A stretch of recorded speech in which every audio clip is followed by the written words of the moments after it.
मोहतरम भाइयों, एक लुकमे को 32 बार चबाओ। एक लुकमे को जब आप एक लुकमे को 32 बार चबाओगे, बताओ खाना कभी आपका बड़े बड़े टुकड़े बनेगा? वो क्या बन जाएगा? मुंह में पानी बन जाएगा। और बताओ ये जो पानी बन जाएगा कभी कब्ज की सूरत इख्तियार करेगा? कभी खुश्की की सूरत इख्तियार करेगा? इसकी सबसे बड़ी, इसके पीछे जो मेडिकली रीजन है ना, उसको समझो। जब आप 32 बार चबाओगे, आपके मुंह में कितना सलाइवा बनेगा।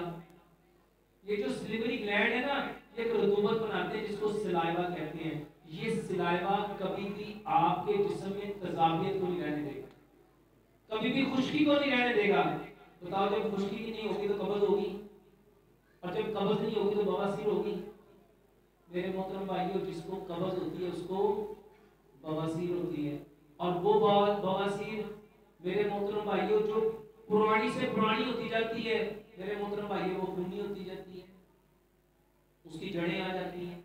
और हम सारी जिंदगी किसको ठीक करने की कोशिश करते हैं? बवासीर को। जबकि ठीक किसको करना चाहिए था? सिर्फ खाने का एक लुकमा 32 बार चबाना शुरू कर दो। 32 बार चबाना शुरू कर दो। बताओ जब 32 बार चबाओगे वो खाना क्या बन जाएगा? आपको जिंदगी में कभी दवाई की जरूरत नहीं पड़ेगी। दूसरे नंबर पे अब बवासीर होगी, क्या करें?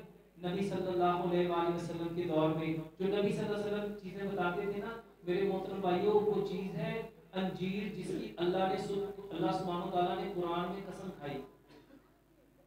अंजीर इस्तेमाल करो, अंजीर इस्तेमाल करो। कैसे इस्तेमाल करनी है?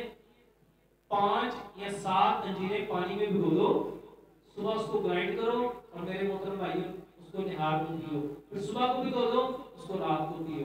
बेहतरीन इलाज है।